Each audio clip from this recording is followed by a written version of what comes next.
শামসেরগঞ্জে ট্রাকের ধাক্কায় মৃত্যু হলো এক বাইক আরোহীর। বছর 22-এর মৃত ওই বাইক আরোহীর নাম তৌফিক শেখ। তার বাড়ি ভগবানগোলার চর সুফি হাজিপাড়ায়। সুনিতা মুর্শিদাবাদের সর্বকালের সেরা এবং ঐতিহাসিক বস্ত্র প্রতিষ্ঠান।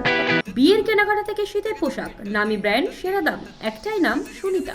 শুক্রবার দুপুরে 12 নম্বর জাতীয় সড়কের ওপর ঘটনাটি ঘটেছে শামসেরগঞ্জের জয়কৃষ্ণপুর ঘোষপাড়ায়।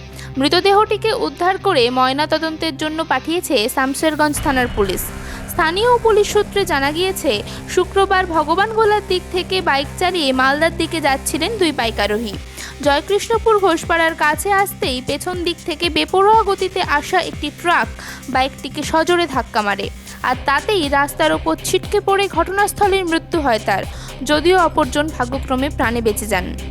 গাড়ি আসছিলাম, ট্রাফিক মুভ করেছে, গাড়ি স্লো করেছি, পিছন থেকে এসে লড়ে এসে পিছন থেকে ধাক্কা মারে, আমি বেরিয়ে যাই।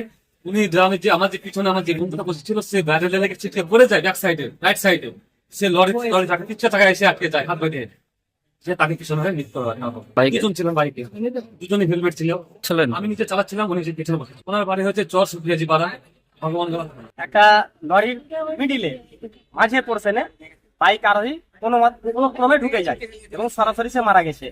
তার দেখার মতো পরিস্থিতি নেই, খুব ভয়ঙ্কর অবস্থায় আছে। আর তার সঙ্গে আরো যারা ছিল ওরা আহত হয়েছে এবং বাইকের সেই রকম ক্ষয়ক্ষতি না হলেও প্রাণে মারা গেছে, যে বাইকে ছিলেন একটু।